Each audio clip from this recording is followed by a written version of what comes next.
Chapter 13. Miles to go, 6. I leaped forward while Bo was still clawing at the ice with his paws. When my stomach hit the ground, his nose was just vanishing over the edge. I slid on my belly, my arms stretched out, my fingers reaching. My cheeks scraped on ice like asphalt. There was no time to scream. My hands were dead numb and inside thick gloves. I felt his body dimly, rushing past my clumsy fingers. With every little thing living left inside me, I closed my fingers into iron claws and prayed they would find something to hold. My fingers were too numb to tell me anything, but one arm burned. It burned with a heavy, wiggling weight. Caught.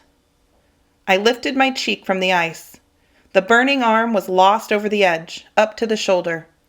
I raised my head to see Bo dangling down over darkness and death, but 3 of my lifeless fingers were caught in his collar, but barely. He shook and wrestled, terrified and strangling. His body jerked and twisted. Any more and he would shake himself loose and fall forever. I pulled and grunted, the camera still strapped around my neck, pressed like a rock-knuckled fist against my chest. My fingers would give way at any moment. "I can do it, Bo," I moaned. "I can hold on. I'm not giving up." Bo still twisted and shook.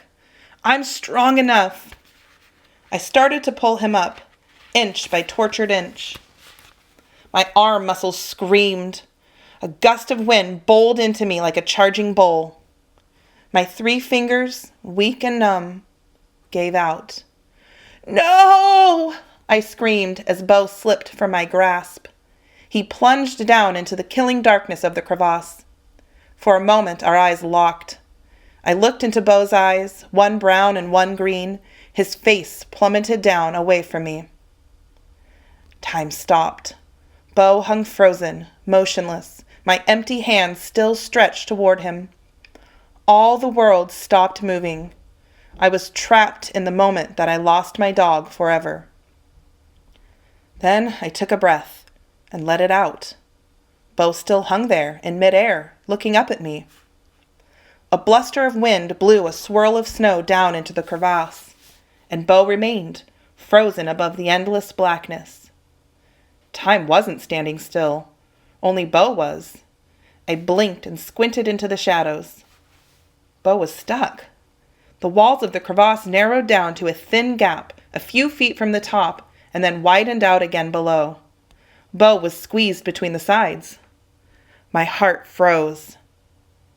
I'd read all about this. Climbers have fallen into crevasses and gotten stuck like this before, pinched between the walls of ice. At first, they're relieved. They didn't fall all the way down. But then, their body heat melts the ice walls, and they slide down a little further. And they melt the walls again and slide down further.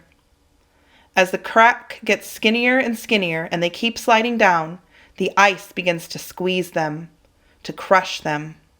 They slide down until they're wedged so tight they can't breathe. And then they die, slowly crushed between 2 walls of ice. "No!" I gasped down into Bo's eyes, looking desperately up at me. "No!" Dogs die. But not my dog. Not like that. Not my dog that exploded out from the darkness to chase the wolves away. My dog that pulled me from a river. My dog that followed me up a mountain in a blizzard. My dog that tried to jump over death because I told him to. My dog. I tried to stretch down, but I knew it was hopeless. He was wedged a good 6 feet down, way past my groping fingertips. Bo whined. He tried to bark, and he slid a few inches lower. "Hold still, Bo!" I hollered. Then I remembered the rope in my backpack, and Bo's favorite game, tug-of-war. I jumped back and grabbed my backpack and opened it up and yanked the coiled rope from inside and dove back to the edge of the crevasse. I circled a few loops around my waist and made sure I had enough slack to reach him and then tied a knot at the very end. "Okay, buddy," I shouted down to his terrified face. "Tug-of-war time, okay? Do you want to play?"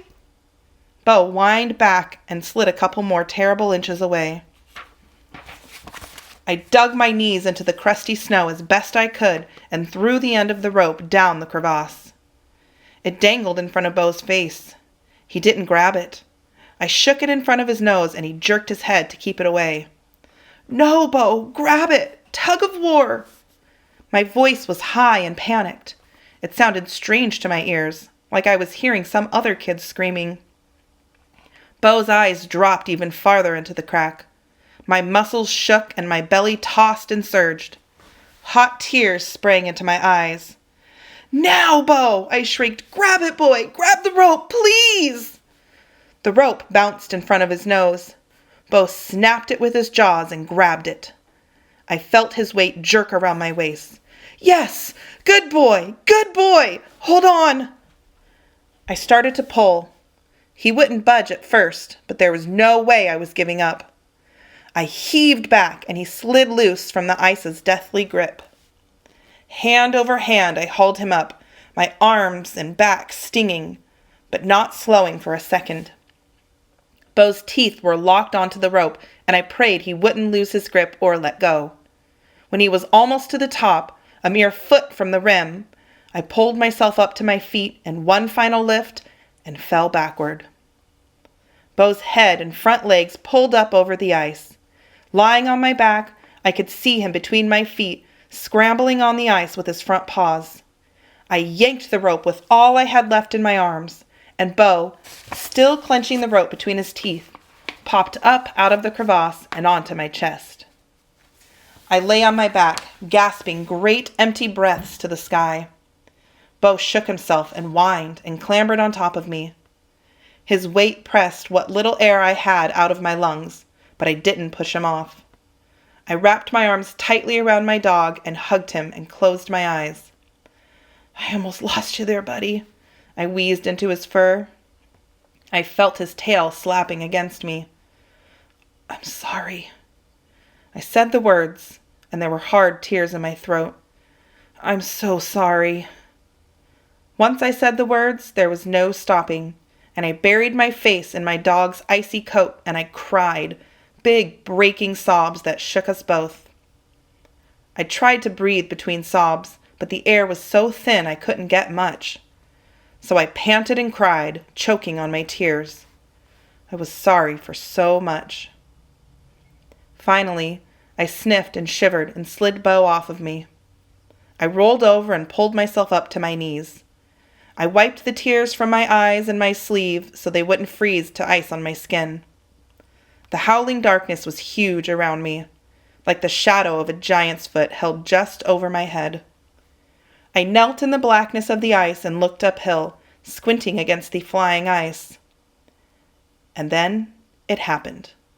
What I'd been waiting for. The wind roared to a higher pitch. The snow came sideways and bit with stinging flakes at my face. And then, a breathless silence. A stillness like a dream. The blowing gusts of snow gave way. They broke and parted, and it was there, huge and beautiful and so close I could reach out and touch it. I knelt alone in the snow with death all around me, and I saw the mountain. Not alone. Bo was beside me, of course, and the mountain was before me, white and shining, painted impossibly bright by the moonlight. Shocking, unmovable white against the black of the sky and the storm and the darkness. Mount Rainier is an awesome mountain. It is fierce and it is proud. It is almost angry against the sky. My mouth dropped open. My heart fell down into an icy crevasse and came flying back up. My hands fumbled at the zipper of my coat. I yanked at my clothes and pulled my camera free and held it up to everything I'd been seeking. I didn't know if the mountain, so grand, could fit in the small frame of my camera, but I held it up and pointed it and pressed my gloved finger on the button. I couldn't even tell if the picture had been taken. Maybe my finger, so numb inside its glove, hadn't pressed the button all the way down. Maybe the electronics inside the camera had long since frozen in the bitter cold. But I held the camera up, and I saw through its little square window the mountain I had come to find and conquer. It was weird how something could look so close and so far away at the same time. Like I could reach out and touch it, but I could walk all day and night and never get there. My breath huffed out of me, and I dropped a hand to Beau's head. He was standing, as always, beside me. "I don't want to die," I said. I looked down at Beau and talked through my tears. "I don't want to die, Beau. Not here." As soon as I said it, out loud in the darkness with the hugeness of the mountain before me, all the anger and aloneness that had haunted my heart blew away like the clouds from the mountaintop. I thought of the waitress at the diner, that first dark night away from home. I thought of how she'd tried to help me. I'd been too angry. I wished I could go back. I thought of that waitress and her helping, and I lifted one foot up and planted it in the snow. I thought of the kid who'd beaten me up, thought of his eyes when he'd seen my head, my baldness, and he'd left me money. It was my money, maybe, but I was a stranger with a bloody face, and he'd given something to me that he didn't have to. I set my other foot in the snow and rose to standing. I thought of the 3 angels singing their songs in a hot kitchen on a cold city morning. I thought of their voices and could almost hear them and almost smell the food they pressed into my hands, and I took a step forward. No, not forward. A step backward. A step down the mountain. A step toward home. I thought of little Shelby, sitting on a bus on her way to see her daddy, hurt and angry, but still wanting to make friends with the weird skinny kid in the seat behind her. 2 more steps, tripping but still moving down the mountain. Beau stumbled shivering beside me. I thought of the shuttle bus driver who figured I was a thief, but who was going to stop on his own time and give me a ride home. I took another step. I thought of Wesley. I thought of his lost son, far away and dead. I thought of the sandwich he'd given me, and the music on his radio, and the smell of cigar smoke, and his eyes when he'd dropped me off. I thought of what Wesley had said. "We're all in this thing together." And I kept walking. I thought of my mom and my dad, of long nights in hospitals, of quiet crying when they thought I was asleep, of brave smiles to cheer me up. I thought of all of it, and I ached with it all. I thought of Jess, the best of best friends, the faithful visitor, the warmest smile, the sitting beside beds and not having to talk, just being there, the secret keeper. I thought of the last words I'd heard her shout as I was hanging up. "I need you!" I didn't have to think of Beau. He was still panting beside me. The friend who always was, who followed anywhere, who pulled me out of freezing rivers and away from crevasses I didn't see, who jumped over death to stay with me. I didn't feel alone on the mountain anymore. No, not at all. I could feel them all crowded around me.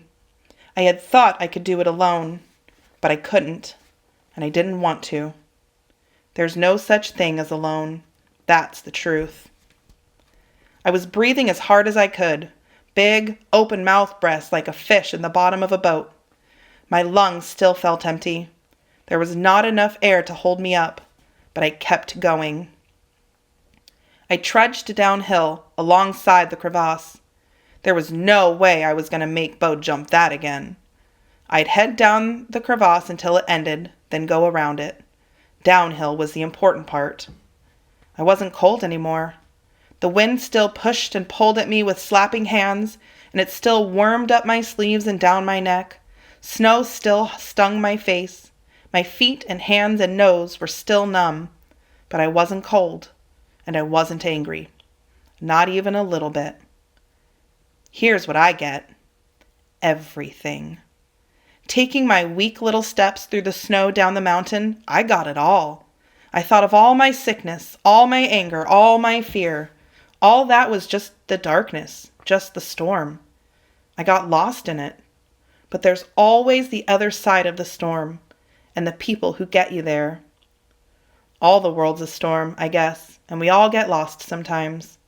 We look for mountains in the clouds to make it all seem like it's worth it, like it means something. And sometimes we see them, and we keep going. I kept going. For hours, maybe. I have no idea. I just know it got darker and warmer, and I kept going. The wind got so strong it almost blew me down the mountain, but I kept going. I couldn't hardly hold a thought in my head, but I kept going. Right up until I didn't. I stumbled a lot that last long march along the crevasse. Every few steps, really. And I just got back up and just kept going. But there came a time when I stumbled and lay in the snow with the wind howling over me, and I didn't get back up. For a while, I didn't even realize that I hadn't gotten up. My brain was long gone from cold and exhaustion and the thin, oxygen-starved air. I'd been walking numb like a ghost, with only faces from my memory in front of me. It was only when I felt Bo nudging me with his nose that I blinked and saw that I was lying down. There was enough snow over my outstretched arm that I could tell I had been lying there for a few minutes. I squinted into the windy dark. Just ahead, through the snow, I could see a darker shadow. It was a ledge, a little cliff, with a small hollow underneath. I pulled myself up to my hands and knees. I need to rest, I told Bo, though my lips were so dead from the cold it just sounded like a groaned mumble. Just for a little bit. He whined back. It sounded as weak as my mumble. I crawled toward the hollow. Bo walked beside me, so close he was almost underneath me. I love that dog. There was a little space under the overhang, out of the wind. It was probably still bitter cold, but I was long past feeling it. The space just felt soft and still and quiet. Bo curled up beside me, right against my side, and laid his head across my chest. He was shivering. I put my arm over him. I thought about my notebook, but it was no use. My brain couldn't count syllables, and my hand couldn't hold a pencil. And maybe there was nothing more to say. I tried to fish my camera out from under my layers, but the numbness now was past my fingers and through my hands and starting at my arms. I lay back in the darkness and breathed in the cold, shallow air. I blinked. Sometimes I blinked for a long time, and memories flashed through my mind, and faces, all good things. Those are what made it through the storm. I smiled in the darkness. I almost made it, I mumbled to Bo, though whether I meant the top or back home, I wasn't even sure. At some point, I woke up with a start and realized that Bo wasn't under my arm. I jolted up in the blackness and looked around. There was wind and there was dark and there was snow, but there was no Bo. My dog had left me. I swallowed once, hard and hot, and I lay back down. It had been my plan. I would climb the mountain. I probably wouldn't come back. If I died, Bo would find his way back. He was a dog, and a smart one. He would know enough to leave me, know enough to follow our path back down to people who would help him. It was my plan. But it was still hard. Hard to be left behind. Hard that he left me there, alone. But I wanted him to go. I wanted him to live. That's the truth. Goodbye, buddy, I whispered into the storm. I don't think any sound came out of my mouth, but my lips moved. Good luck. I love you, Bo. The wind closed in around me and the darkness. I was alone, but not really at all. My face smiled through the cold as I thought of my dog climbing down the mountain into open arms, helping hands, warm places. And I thought of him coming home to Jess, to my mom and dad so far away, but so close. Right there with me, really. I smiled through the cold, and I closed my eyes to die.